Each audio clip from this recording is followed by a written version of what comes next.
Now I want to bring you breaking news. This is the announcement coming from Iranian state TV about the death of Ayatollah Ali Khamenei. This is live on Iranian state TV right now. I'm going to speak to Ali Hashim, our correspondent. Ali, you've reported extensively from Iran. Did you ever think that this day would come where the Ayatollah, the supreme leader of Iran, would be killed in such violent circumstances? Well, this is the situation now. Of course, it's a different day in Tehran, a different day in Iran, and a different day in the region. Ayatollah Ali Khamenei has been the leader of the Islamic Revolution for around since 1989. This is around 26 years, 36 years.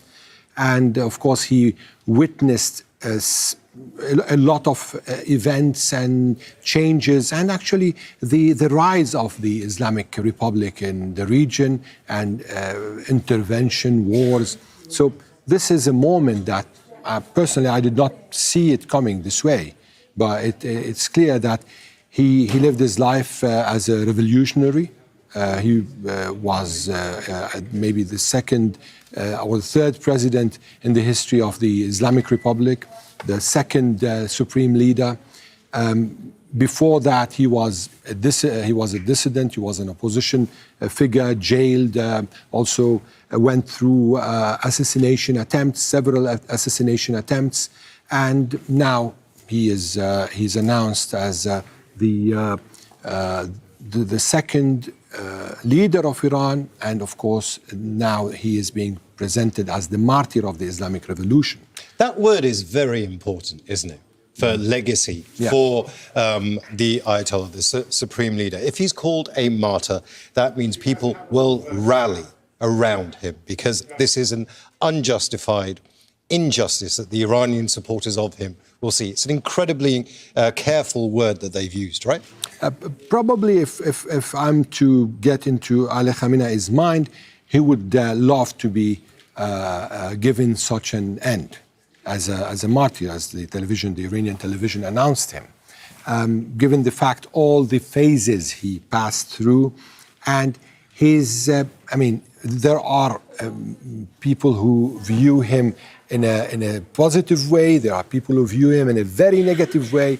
But at the end, you cannot go away from the idea that he was, to the Islamic Republic and the Islamic Revolution, he was a kind of a very centric and instrumental personality before the revolution and after the revolution. Stay there, because we will come back to you in just a second. I want to go to Tawhid Asadi, who's joining us live from Tehran. Tawhid, you've been listening to that statement on Iranian state television. Just take us through what was said.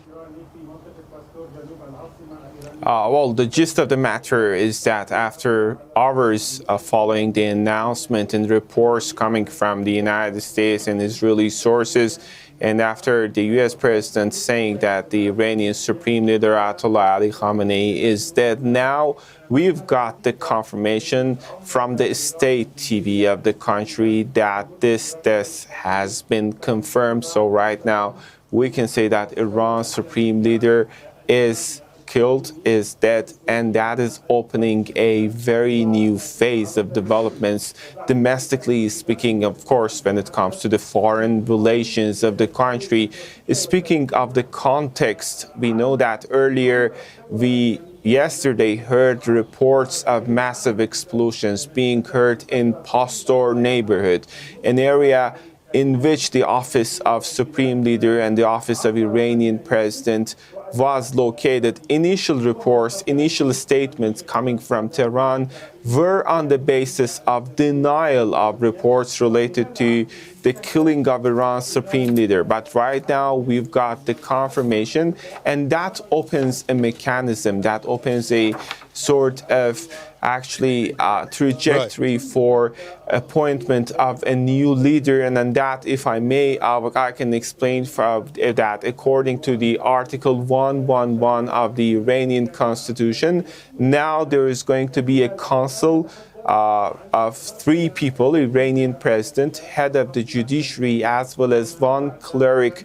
from the Guardian Council, running the country for a short period of time until the next leader is appointed. And on that, we know that the Assembly of Experts, or as they say in Persian, the Majlis Khebregan, are going to make a decision on the appointment of the new leader. This is the process that over the next few days we are going to experience, but no doubt this is a game changer and there are going to be repercussions, and we're following to see how future could unfold in that regard. So stay there, because I will come back to you. I want to go to Ali Hashim right now.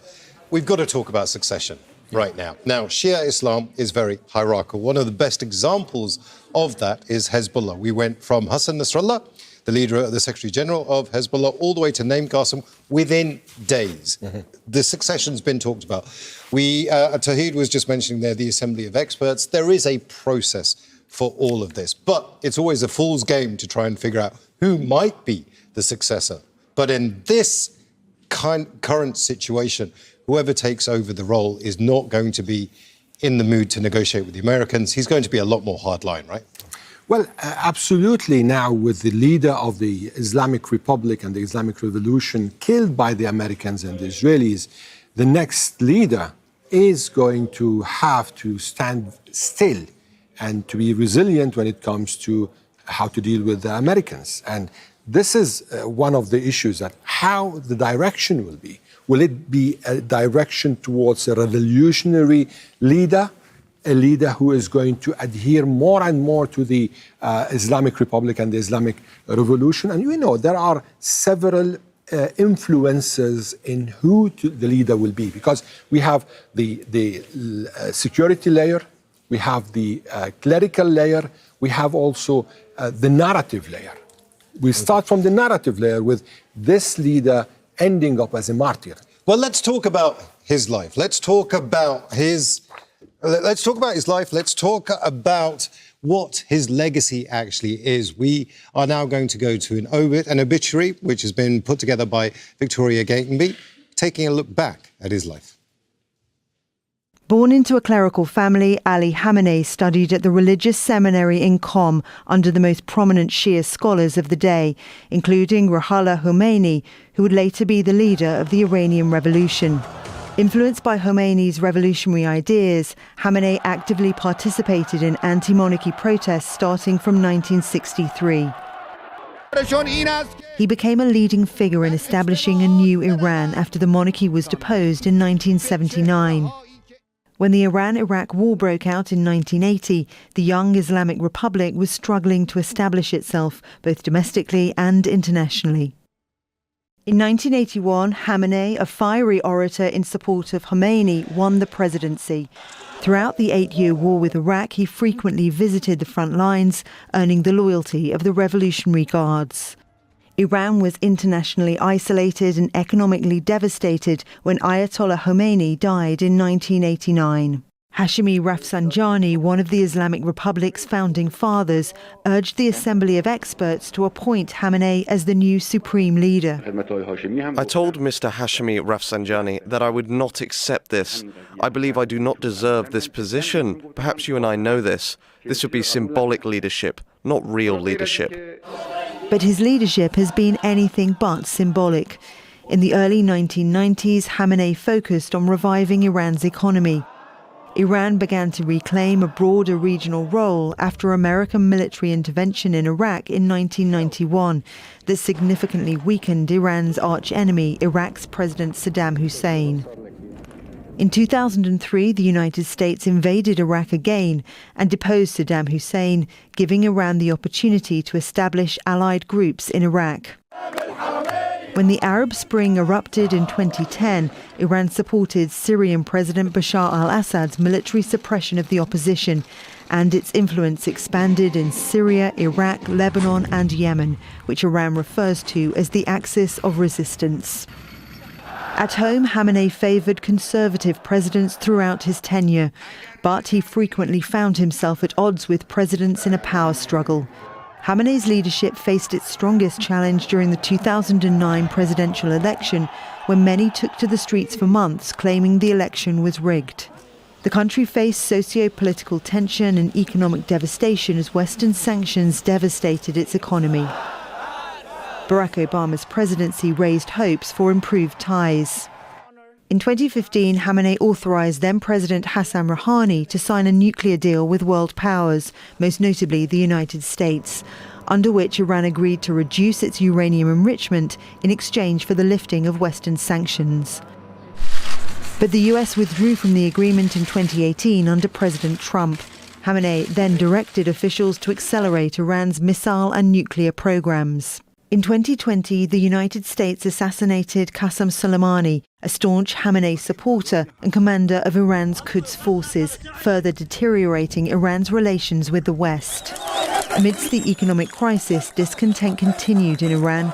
In 2022, nationwide protests against Mahsa Amini's death in police custody after she was accused of violating the mandatory hijab laws were one of Khamenei's biggest challenges.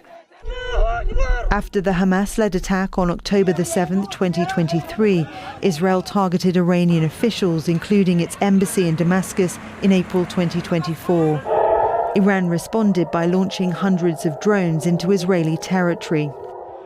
In the following months, Israel assassinated Hamas's political bureau chief, Ismail Haniyeh, in Tehran and killed Hassan Nasrallah, the Secretary General of Hezbollah and Iran's most important ally in the region. Iran retaliated by firing nearly 200 ballistic missiles at Israel. A ceasefire was implemented after 12 days. Khamenei called for regional cooperation to stop Israel. The policies adopted by our enemy are to sow the seeds of division and sedition, to drive a wedge among all the Muslims. They are the enemies of the Palestinians, Lebanese, Egyptians, Yemenis, Syrians and Iraqis. Tensions flared up again after protests broke out in Iran in December 2025, first against the plummeting currency, then anti-government protests spread across the country. President Trump said he would attack Iran if it executed hundreds of protesters. Washington began a rapid and large-scale military build-up in the region, and Ayatollah Khamenei warned that any military conflict would not be contained within Iran's borders. To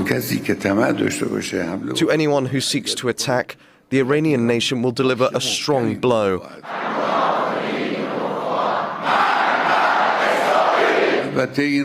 Americans should also know that if they start a war this time, it will be a regional war. Weeks of diplomatic effort to de-escalate followed, with Oman mediating 3 rounds of indirect talks between the US and Iran. Iran had proposed a deal authorized by Khamenei, but on the eve of further talks, Israel and the US attacked Iran. With the assassination of Ayatollah Khamenei, Iran now stands at a historic crossroads, facing a future without the man who had guided the nation through turbulent times for decades. I've got Ali Hashim, our correspondent, who's reported extensively from Iran with us in the studio. I've got our Tehran correspondent, Tawhid Asadi, who's joining us live from Tehran. Now, Tawhid, there is going to be